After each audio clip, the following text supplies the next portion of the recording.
السلام عليكم ورحمة الله وبركاته. اللهم صل وسلم وزد وبارك على سيدنا محمد وعلى آله وصحبه وسلم. ازيكم عاملين ايه؟ يا رب تكونوا بخير. صباح النشاط، صباح العسل، صباح الشتاء زي ما انتم شايفين كده. الدنيا ايه كانت مكشم بطها شتاء. طبعا الفيديو ده بتاع اليومين اللي فاتوا، بتاع الشتاء اللي فات ده، لان الجو اليومين دول ما شاء الله يعني الحمد لله يعني كويس. زي ما انتم شايفين ميه مغرقه السطح، حتى نازله على السلم. عايزه اقول لكم هي بتعمل لي في الدخل، تنزل لغايه الدخله تحت، تعمل لي بحر كده حلو تحت كده. لازم بالمساحه عن ايه نطلعه بره الشارع. زي ما انتم شايفين كده المنظر. طلعت على السطح كده، طبعا ايه الدنيا شاتيه، ما هو ما فيهوش حاجه، بس مطرح اكل الفراخ. شويه خضره بس كده كانت عند الفراخ. عايزه اقول لكم الاوضه دي كان بصراحه يعني ايه، كل اللي فيها دوت يعني ايه مطرح ايه الخشب بتاعها قديم كده، فبيقع مطرح الشتاء ومطرح اكل الفراخ. بس هي بصراحه نفعاني جدا في الصيف. يعني بطلع الفرن بتاعي فيها وبقعد فينا بعمل اي حاجه فيها، انما في الشتاء بنزله تحت ليه؟ عشان ما يتبهدلش. طبعا الحاجه دلوقتي اصلا اللي عنده حاجه حافظ عليها، ان الحاجه يعني بصراحه بقت مولعه نار، وكل يوم في زياده. يعني ربنا يا رب يرحمنا برحمته. طلعت الفراخ كده كده بقى، قلت ايه اطلعها شويه عشان خاطر ايه تتهوى. طبعا بسيبهم جوه يفضلوا يضربوا في بعض، فلازم اطلعهم كده شويه. جبت المساحه، قلت انزل كل اللي فيها ده، كل الزبط دوت اللي فيها. ما فيهاش حاجه، شويه كاس زي ما قلت لكم، وشويه خضره كده شلت السميد على جنب كده. طبعا المتكسر برميه، واللي سليم بسيبه. طبعا الفراخ ساعتها بطلع اقعد على السطح كده، بلاقي حاجه اقعد عليها يعني. بس طبعا يكون ثبت جامد يستحملني. مسكت كده بقى السطح بتاعه بالمساحه، قلت اظبط الدنيا كده. عايزه اقول لكم المساحه دي نفعتني جامد، ساعدتني جامد. بس هتيجي في الاخر وتتكسر، يعني هكمل بالمكنس. شلت السميده رميتها ديت كده لانها كانت مكسوره. تمام. بالمساحه كده مع حاجه مبلوله بقى وبايشه، فايه برضو بتيجي تطلع بكل سهوله. شلت كل اللي فيها ده، سواء خشب بقى، سواء خضره، سواء اي حاجه كده. بدات بالمساحه كده ان انا ايه ازقها بره كده، عشان طبعا هجيب ميه نظيفه واحطها في الاوضه. بس الاول قلت اشيل ده كله، كل ده اشيله كده عشان خاطر ايه طبعا ما يسيبليش الصرف ويعكسني طبعا. بالمساحه كده بقيت انزل كل دوت كده، احطه على جنب، وطبعا هلمه في كيسه او شوال موجود. لو انت وصلتي معايا من هنا الفيديو، ما تنسيش بقى تشتركي في القناه وتفعلي الجرس عشان يوصلك منه كل جديد. ما تنسوش اللايك يا امارات. تمام. جبت بقى هنا ايه، جبت كيسه كده، كنت لميت كله كده، وقلت هجيب الكيسه كده والم فيها كل ده.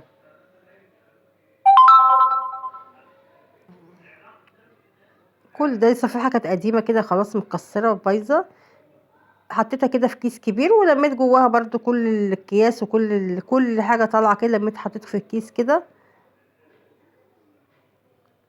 زي ما انتم شايفين المنظر. وهعمل معاكم برضو الغدا النهارده هعمل غدا حلو قوي وبسيط يعني كده وسهل. هعمل صينيه مكرونه بالبشاميل، وهعمل صينيه مكرونه بالصلصه، زي البشاميل بالظبط، بس انا هعملها بالصلصه. ليه؟ لان في ناس بتحب ديت، في ناس بتحب ديت. انا عن نفسي باكل الاتنين صراحه، بس يعني إيه لو موجوده اللي هي انا بحب يعني بحبها اكتر، اللي هي ام صلصه دي تبقى حلوه قوي. في اللي بيحب البشاميل اللي بياكل، وفي اللي بيحب دي بياكل. هي نفس الطريقه يعني ونفس كده، بس طبعا بحط هنا بدل ما احط صلصه بحط بشاميل، والتانية بحط صلصه فيها، واحده بشاميل وواحده صلصه. بس نفس طبعا المكرونه، نفس اللحمه المفرومه تحط في النص، بتبقى سهله جدا. تحط في الفرن شويه تاخد بس البشاميل ياخد لون، وام طماطم ديت المصلصه يعني برضو تاخد كده برضو ايه تشميعه زي ما بيقولوا كده. بس كده بتبقى طعمها حلو قوي. هنا بقى كنت ايه خلصت لميت كل اللي طالع من الاوضه. جبت الجيركن ده مليته ميه كده وسبته كده، دلقته في الاوضه، نزل كل الميه دي. طبعا ما جبتش حطيتش ميه كتير، كفايه الميه كانت على السطح. زي ما انتم شايفين كده الاوضه بقت زي الفل.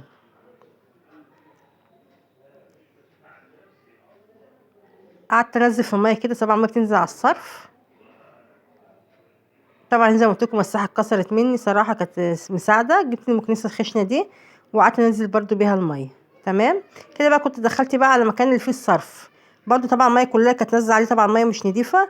فجبت الجيركن برضو مليته كده وحطيت وبدات انزل ميه على الصرف كده زي ما انتم شايفين الصرف هناك. وعندي هنا حنفيه طبعا ايه نفعاني جدا، نفع رب. بتساعدني كده صراحه بقى ميه الفراخ كده ما اغسل حاجه على السطح، فنفعاني بدل ما اطلع كل شويه ميه وانزل وانزل واطلع كده. فبشغلها صراحه حلوه قوي زي ما انتم شايفين اهي.